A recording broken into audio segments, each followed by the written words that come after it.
Como Jesus reagiu à traição e o abandono dos discípulos? Qual foi a reação de Pedro? Que lições podemos aprender com a atitude de Jesus e a postura de Pedro? O que você diria a alguém que, embora queira seguir a Jesus, às vezes não consegue fazê-lo? Quem já não deixou de seguir a Jesus e as orientações de sua palavra? Eu gostaria de ler o seu comentário. Comenta aí, compartilha esse estudo com seus amigos e vem comigo!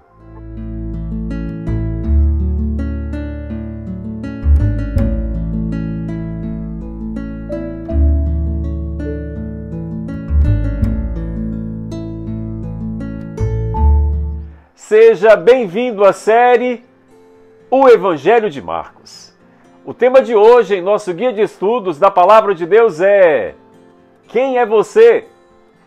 Além das irregularidades jurídicas da prisão de Jesus, os textos narram que o Sinédrio, composto pelos 72 anciãos, se reuniu à noite, Marcos 14:53, o que também era ilícito.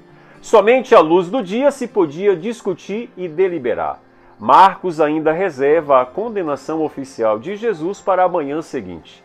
Em Marcos, porém, não há a passagem de Jesus pela casa de Anás, sogro de Caifás, que caracterizava também uma outra irregularidade.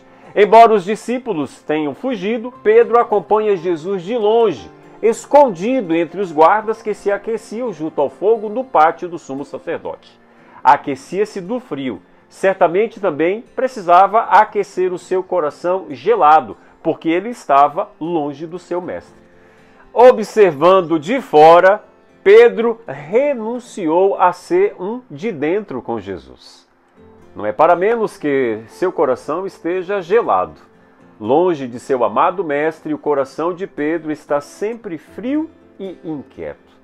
No julgamento, Marcos faz questão de dizer que os testemunhos contra Jesus são controversos e que sua condenação advirá muito mais de um desejo do Sinédrio do que de uma acusação coerente. Diante de tantas perguntas, Jesus se mantém em silêncio. Já ensinou o que deveria ensinar e agora se assemelha novamente ao servo sofredor. Oprimido, ele se rebaixou, mas também não abriu a boca.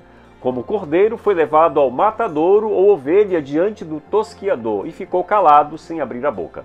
Isaías 53, verso 7.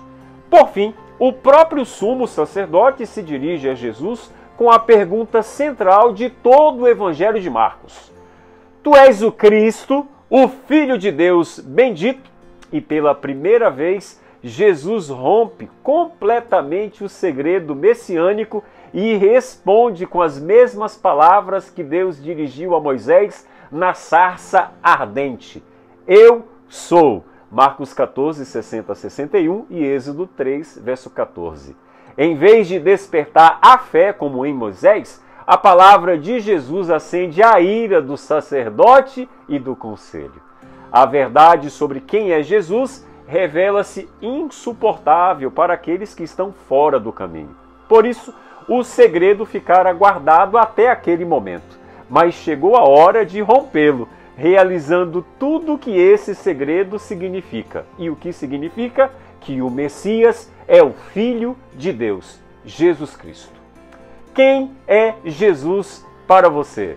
Jesus é o Filho de Deus, o amado Filho de Deus, que veio do céu, viveu aqui nessa terra, morreu por causa dos meus pecados, por causa dos seus pecados, para nos oferecer de graça a salvação. Aceite esta salvação que é oferecida por Deus a você neste dia que está apenas começando. Que Deus te abençoe!